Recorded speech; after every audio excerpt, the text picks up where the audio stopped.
Halo teman-teman, great days. Gak bosen-bosennya, saya lagi, Jonathan Kamil alias Kamjon. Oke, di video kali ini kita akan bahas sesuatu yang penting teman-teman. Yaitu potensi diri.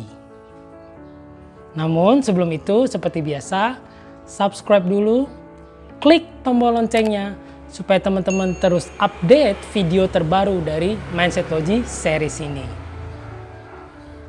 Oke ya.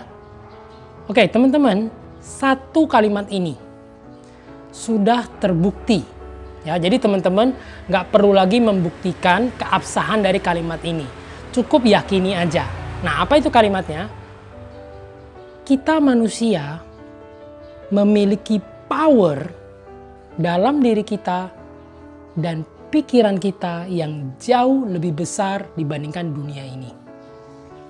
Ya, kita manusia memiliki power dalam diri kita dan pikiran kita yang jauh lebih besar dibandingkan dunia ini.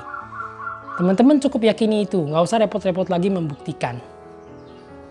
Oke ya. Nah, teman-teman, jadi pikiran kita itu ya adalah master. Pikiran adalah master dalam diri kita.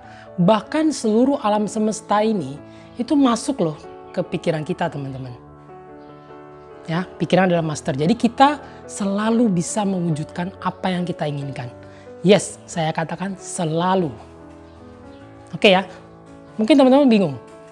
Pikiran adalah master. Contohnya gimana? Oke, ini ada kisah nyata teman-teman. Ya, ini kisah nyata. Saya samarkan negaranya dan kotanya ya. Tapi ini kisah nyata. Jadi gini. Di satu universitas itu ada satu dosen yang killer, teman-teman. Ya, killer itu dia sering kasih tugas dadakan, kasih ujian, ya kan. Terus kalau misalnya dia nggak suka mahasiswa-mahasiswinya, dia hukum ya dengan fisik, ya pukul pakai rotan. Pokoknya intinya mahasiswa dan mahasiswi di kelas itu tidak menyukai si dosen ini. Tidak menyukai dosen killer ini. Ya. Jadi akhirnya pada suatu waktu ke 16 sampai 20 orang lah ya di kelas ini, mereka memutuskan untuk melakukan aksi balas dendam kepada si dosen ini. Jadi mereka beramai-ramai merencanakan ya, mereka membeli satu peti jenazah, teman-teman, satu peti mati. Ya, jadi waktu itu begitu dosennya masuk ruang kelas, langsung disergap sama para mahasiswa dan mahasiswinya ini disergap, lalu dimasukkan ke dalam peti jenazah. Terus ditutup, disisakan tangan kanannya aja dikeluarin. Ya, jadi petinya nutup, terus tangannya mencuat gitu, set keluar ya, dikeluarin, terus di atas petinya itu mereka tahan. Ya, dosennya berontak kan, jangan, kalian mau apakan saya gitu ya. Mereka si dosennya berontak, mereka ketawa-ketawa ya. Tenang Pak, kami akan melakukan sesuatu pada Bapak, bilangnya gitu. Jadi mereka menyediakan satu botol air dingin teman-teman, air es ya. Mereka bilangnya gini, saya ingin mengiris pergelangan tangan Pak dosen ya, biar Pak dosen rasakan gimana sakitnya hati kami gitu ya. Nah terus dia, jangan, saya tidak mau mati begitu ya. Terus pelan-pelan tuh dikucurin airnya teman-teman. Ya, melewati pergelangan tangannya perlahan demi perlahan ya. Terus salah seorang mahasiswa bilang, tuh Pak, rasakan pisau yang begitu dingin ini menyayat tuh, darahnya keluar Pak gitu ya, kan mengalir ya air ya. Terus si sang dosen ini berpikiran apa? Dia berpikiran, jangan, saya bisa mati. Oh, darahnya keluar makin banyak ya, dia pikirnya, saya bisa mati, saya tidak mau mati dulu gitu ya. Terus berlangsung, mereka ketawa terbahak-bahak ya, mengerjai si dosen ini, membuli si dosen ini. Sampai akhirnya setelah 15-20 menit, dosennya berhenti berontak teman-teman. Bingung ya, mereka buka petinya. Ternyata sang dosen sudah tidak bernapas teman-teman. Segera dibawa ke rumah sakit, dan apa kata dokter? Dokternya bilang gini, Bapak ini itu mengalami stres tingkat tinggi, ya, tekanan dalam pikirannya yang membuatnya mati otak.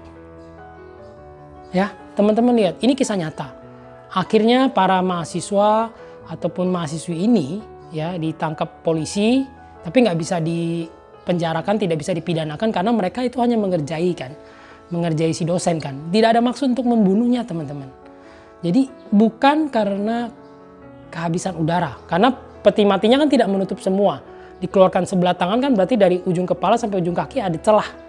Ya, bukan karena paru-paru kehabisan udara, bukan karena megap-megap nggak ada udara, tapi karena otaknya berhenti. Pada satu dosennya kan bilang saya mati, saya mati, saya mati. Dan akhirnya apa? Dia meninggal teman-teman. Ya ini kisah nyata, heboh waktu itu masuk koran, ya di dunia internet juga heboh. Oke teman-teman, pikiran adalah master. Ya di sini teman-teman bisa tahu kita harus hati-hati dengan pikiran kita. Apapun yang kita pikirkan itu bisa diwujudkan teman-teman. Bahkan seperti sang dosen tadi. Dia mengakhiri hidup pun, ya dia kan berpikirnya gitu ya, mengakhiri hidup pun benar-benar kejadian. Oke ya. Nah ini saya kasih kalimat yang kedua teman-teman. We are born with greatness. We have the capability or ability to be great. Ya bahasa Indonesianya adalah kita dilahirkan dengan potensi diri yang luar biasa. Dan kita memiliki kemampuan untuk menjadi pribadi yang luar biasa. Oke ya. Nah, jadi di sini artinya teman-teman, kita adalah pemenang. Oke, biar lebih jelas ya. Pada saat bayi dalam kandungan nih, ya, bahkan belum jadi bayi, sel telur dari ibu 1. Sel sperma dari sang ayah 1. Ya, tapi sel sperma yang dikeluarkan itu ada berjuta-juta teman-teman. Mereka bersaing ya, berkompetisi sampai ke sel telur yang diterima hanya 1 oleh si sel telur. Ya, 1 sel sperma yang diterima mengalahkan berjuta-juta sel sperma yang lain, dan itu adalah pemenangnya. Itu kan teman-teman, kita semua. Jadi sejak sebelum dilahirkan pun teman-teman, kita sudah jadi pemenang. Ya, kita sudah a winner. Kita sudah great, kita punya potensi ini. Oke ya, ngerti ya kalimat ini ya. Nah, tapi ya, ada tapinya teman-teman. We are born with greatness, we have ability to be great, but we are not destined to be great. Ya. Kita dilahirkan dengan potensi yang luar biasa, kita punya kemampuan untuk menjadi luar biasa, tapi kita tidak ditakdirkan begitu saja untuk menjadi luar biasa, teman-teman. We must cultivate. Kita harus mengusahakannya, kita harus mengolahnya secara konsisten dan persisten setiap harinya. Oke ya, jadi alam pikiran bawah sadar itu teman-teman, ya, luar biasa. Dia dapat mewujudkan apapun keinginan teman-teman. Tapi utamanya, settingan utamanya itu cuma 2. Yang pertama adalah survival, meneruskan kehidupan, ya, hidup kita. Terus yang kedua adalah meneruskan keturunan. Settingan utamanya alam bawah sadar itu hanya 2 ini aja. Tapi kan kita pengen yang lain. Ya kita pengen ya bisa punya rumah, bisa punya mobil, ya kan bisa punya kekayaan, pengen sukses lah, terus jalan-jalan ke luar negeri dan yang lain sebagainya. Kan tidak disetting untuk itu si alam pikiran bawah sadar ini. Nah, oleh karena itu kitalah yang harus mengusahakannya. Kita harus mengolah si alam pikiran bawah sadar ini menuju ke arah sana. Nah, ibaratnya gini aja teman-teman. Ibaratnya itu kalau tanah, ya kan, tanah kan gembur tuh, punya potensi yang udah gembur, subur. Tapi kan sebelum ditanami dia harus dibajak dulu teman-teman. Dia harus diolah dulu. Habis itu baru ditanami. Begitu juga dengan kita, ya. Kita punya potensi yang udah luar biasa. Ya kita perlu mengolahnya, kita perlu mengusahakan itu, ya kan, supaya bisa keluar kemampuan aslinya. Ya. Secara apa? Konsisten dan persisten setiap hari. Sama seperti tanaman ya kan, teman-teman kan setiap hari menyiram dan memberi pupuk. Oke lah, memberi pupuk mungkin 3 hari sekali, 4 hari sekali, atau seminggu sekali. Ya, tapi kan menyiramnya tiap hari. Bukan gini kan, ada tanaman siram sehari, libur seminggu. Ya, terus siram sehari lagi, libur lagi seminggu, kan nggak gitu. Every day. Ya, kita olah itu every day.